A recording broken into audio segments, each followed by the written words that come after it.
মুজিবকে সরিয়ে কি ইতিহাস ভোলা সম্ভব? স্বাধীনতার ইতিহাস ভোলা আদৌ সম্ভব? দ্বিতীয় প্রশ্ন, এত বিদ্বেষ বুকে নিয়ে কখনোই কি অখণ্ড থাকা সম্ভব? ইতিহাস সাক্ষী রয়েছে, যুগে যুগে এত বিদ্বেষ নিয়ে অখণ্ড থাকা কোনোদিনই সম্ভব হয়নি, যে বিদ্বেষ বুকে নিয়ে বাঁচছে বাংলাদেশ। তৃতীয় প্রশ্ন, বিদ্বেষে টুকরো হয়ে যাবে বাংলাদেশ। আর লাস্ট প্রশ্ন, ভীষণ রকমভাবে প্রাসঙ্গিক এই মুহূর্তে, যেভাবে কোথাও সেখানে হিন্দু নিধন চলছে, বাংলাদেশ ভেঙে হিন্দুদের জন্য আলাদা দেশ তৈরি হবে, সম্ভাবনা রয়েছে, কি বলছেন?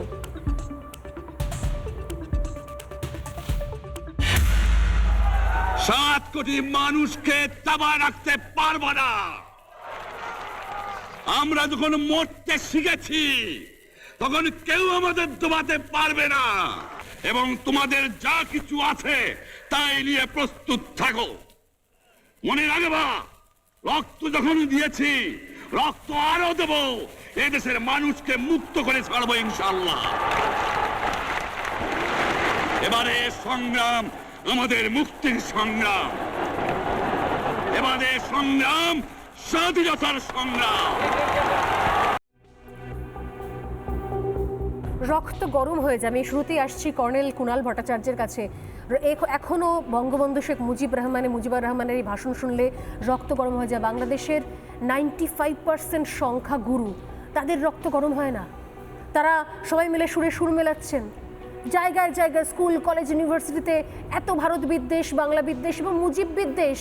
শেখ মুজিবুর রহমানের মূর্তি যখন ভাঙা হয়, তার মূর্তির মাথায় উঠে যখন প্রস্রাব করা হয়, সেটা তো ইউনূস সরকারের যারা মন্ত্রিসভায় রয়েছেন তারা নন, আপামর সংখ্যাগুরু অংশের একটা বড় অংশের মানুষ।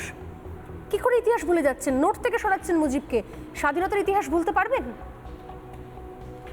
না? দেখো, মুজিবুর রহমানকে তো বাংলাদেশ কখনো আলাদা করতে পারে না, কারণ মুজিবুর রহমান তার দেশের, আমাদের স্বাধীনতায় ভারতে কম্পেয়ার করলে যেমন মহাত্মা গান্ধীকে আমরা কখনো এলিমিনেট করতে পারবো না, সেরকম মুজিবকেও সরানো সম্ভব নয়।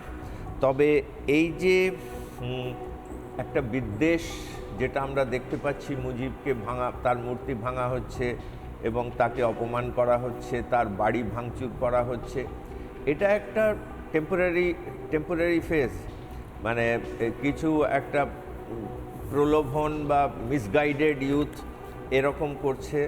কারণ জয় বাংলা, এখন এটা অনেক সময় আমরা বলছি মুজিবের উত্তরাধিকারী সূত্রে শেখ হাসিনাকেও সেই রকমভাবে তার বাড়ি দখল করে তার অন্তর্বাস, জামা কাপড় নিয়ে আমরা ছবি দেখেছি, সেগুলো এটাকে অ্যাকচুয়ালি বলা হয় মেক্সিকান সিনড্রোম। মেক্সিকান সিনড্রোমটা হচ্ছে মেক্সিকো এবং আমেরিকার মধ্যে, যে মেক্সিকো অনেক উইক এবং আমেরিকা অত প্রোগ্রেসিভ, এবং যে ফেন্সিংয়ের একদিকে সাউথে মেক্সিকো অনেক পুয়ার কান্ট্রি, আমেরিকা সেখানে অনেক বড় কান্ট্রি, ঠিক সেই জিনিসটাই আমরা বাংলাদেশে দেখতে পাচ্ছি।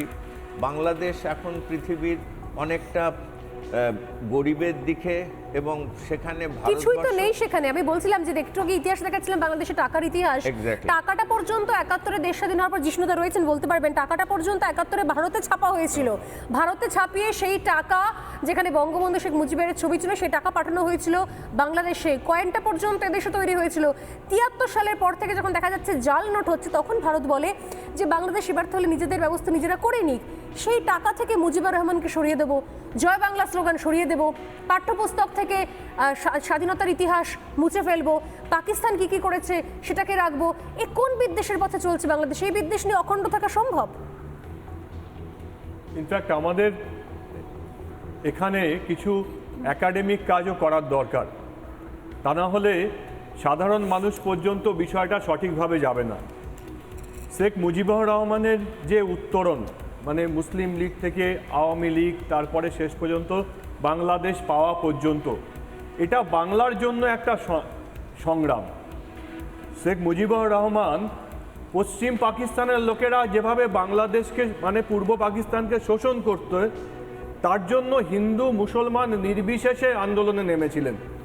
আজকে যে অবস্থায় বাংলাদেশ যাচ্ছে সেটা কেবলমাত্র হিন্দু বাঙালিদের ওখানে শেষ হয়ে যাবেন তাই নয়, বাঙালি ওখানে শেষ হয়ে যাবে। একদম একদম যা হচ্ছে সেটার সঙ্গে আফগানিস্তানের কোনো পার্থক্য থাকবে না। এবং যারা এখান থেকে গর্ব করে বলছেন যে ওটা বাংলা ভাষাটা নাকি বাংলাদেশ হচ্ছে বাংলা ভাষার নাকি পীঠস্থান, আবার তোমরা তার থেকে বেশি বাংলা ভাষার চর্চা আমরা করি। তারা মূর্খের স্বর্গে বাস করে। তারা তো বাংলা ভাষা তো অনেক আগে থেকে একটু একটু করে সলিল সমাধি হয়েছে। মৌলবাদ আস্তে আস্তে করে যখন এগোচ্ছিল তখনই আমাদের প্রতিবাদ করা দরকার ছিল।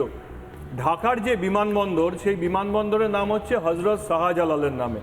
তিনি বাংলাভাষী ছিলেন না, আফ্রিকার ইয়েমেন থেকে এসেছিলেন। ঠিক। চট্টগ্রামের যেখানে মাস্টারদা সূর্য সেনের জন্ম, চট্টগ্রামের বিমানবন্দরের নাম হচ্ছে শাহ আমানত, মানে যার কোড নেম CGP, সেই চট্টগ্রাম বিমানবন্দরের নাম যার নামে, তিনি বাংলায় কথা বলতে পারতেন না। তাই ধীরে ধীরে ধীরে ধীরে মৌলবাদ বাংলাকে গ্রাস করেছিল।